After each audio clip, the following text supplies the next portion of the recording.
حضور علیہ الصلوۃ والسلام نے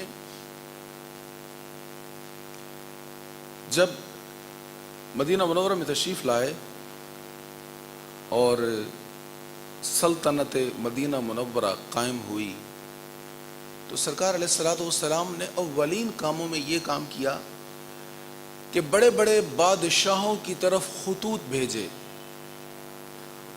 اور ان کو میسج دیا کہ میں اللہ کا نبی ہوں، اللہ نے مجھے مبعوث کیا ہے اور تم توحید کے دامن میں آ جاؤ، اسلام کے دامن میں آ کر پناہ لے لو۔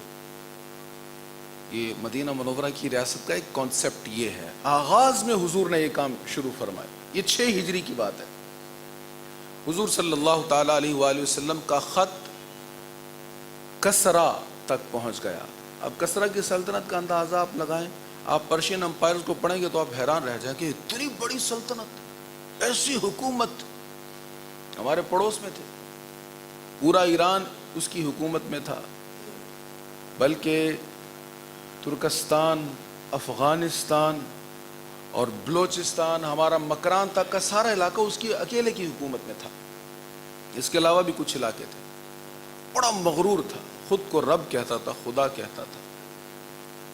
حضور کا خط پہنچا اور بھی کئی بادشاہوں تک پہنچا، حبشہ تک بھی، شاہ حبشہ تک بھی پہنچا، اس نے ادب سے اس کو پڑھا، لیکن اس تک پہنچا، اس نے خط کو پھاڑ دیا، حضور کے نامہ مبارک کو پھاڑ دیا، بدتمیزی کی، اور یمن میں اس کا گورنر بازان تھا، اس کی طرف پیغام بھیجا کہ یہ تمہارے علاقے میں جس شخص نے نبوت کا دعویٰ کیا، اس نے مجھے یہ خط بھیجا ہے اور اس خط میں میرے نام سے اوپر اس نے اپنا نام لکھا ہے۔ اس کی بدزبانی یہ تھی، کہنے لگا یہ غلام ہو کر میرے نام سے اوپر اس نے اپنا نام کیوں لکھا؟ 2 جوان بھیجو اور اس کو زنجیروں میں جکڑ کر میرے سامنے پیش کرو۔ بازان نے ایسا ہی کیا، یمن کا گورنر تھا، یمن بالکل مدینہ منورہ سے کچھ فاصلے پر ہے، یعنی عرب شریف سے حجاز کے قریب ہے۔ اس نے 2 طاقتور جوان بھیجے اور ان کو کہا کہ گرفتار کر کے، معاذ اللہ حضور کے بارے میں کہا گرفتار کر کے لے آؤ، کسرا کے پاس پیش کرنا ہے۔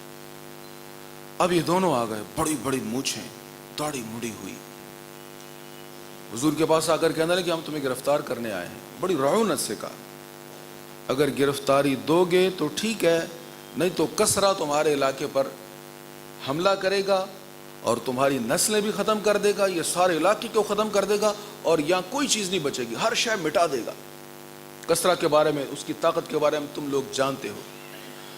سرکار علیہ الصلوۃ والسلام نے کچھ نہیں کہا، اس کے چہرے کی طرف دیکھ کر کہا تمہاری ہلاکت ہو، یہ شکلیں کیسی بنائی ہیں تم لوگوں نے؟ حضور نے انہیں فرمایا تمہاری ہلاکت ہو، یہ تمہاری شکلیں کیسی ہیں؟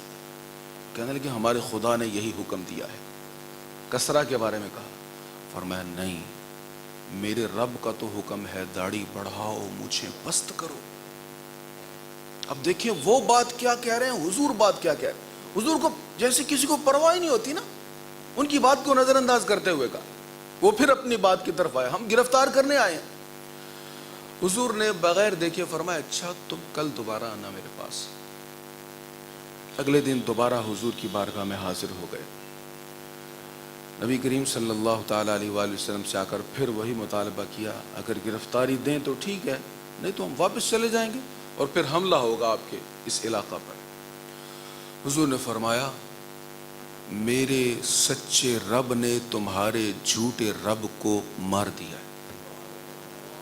وہ حیران ہو کر دیکھنے لگے حضور کی طرف، یہ کیسے ہو سکتا ہے؟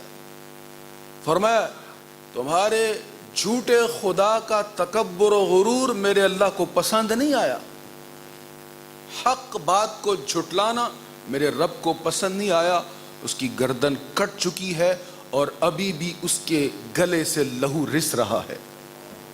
حضور نے ایسے کہا جیسے سب سامنے نظر آ رہا ہے۔ یہ پریشان ہو گئے، اٹھے، بازان کے پاس آئے، بازان کو آ کر کہنے لگے آپ نے ہمیں جس کو گرفتار کرنے کے لیے کہا تھا اس نے تو عجیب بات بتائی، اس نے کہا تو اس کو قتل کر دیا گیا۔ وہ کہنے لگا ایسے ہو تو نہیں سکتا، اس کو کسرا کو کون قتل کر سکتا ہے؟ خسرو پرویز بھی کہا جاتا ہے اس کو، کسرا اسے کون قتل کر سکتا ہے؟ تھوڑی دیر بعد حکم نامہ پہنچ جاتا ہے خسرو پرویز کے بیٹے کا کہ میرا باپ ظالم تھا، میں نے اس کو قتل کر کے اس کا گلا اتار دیا۔ اتفاق کی بات ہے اس خط میں وہ ڈیٹ بھی لکھی ہوئی ہے جس ڈیٹ کو اس نے یہ کام کیا تھا۔ بازان کہتا ہے یہی وہ دن تھا جب محمد نے کہا تھا۔ اس نے کہا یہی وہ دن تھا، جو وقت یہاں لکھا ہے یہی وہ وقت تھا جب انہوں نے کہا تھا کہ لہو رس رہا ہے۔ کہنے لگا پھر گواہ ہو جاؤ میں بھی محمد کے رب پر ایمان لاتا ہوں صلی اللہ علیہ وسلم۔ بازان خود مسلمان ہوتے ہیں، اپنے 2 بیٹوں کو مسلمان کیا، اور بعد میں یمن کا پورا علاقہ حضور علیہ الصلوۃ والتسلیم کے اس علم مبارک کی روشنی کی وجہ سے اسلام قبول کر لیتا ہے۔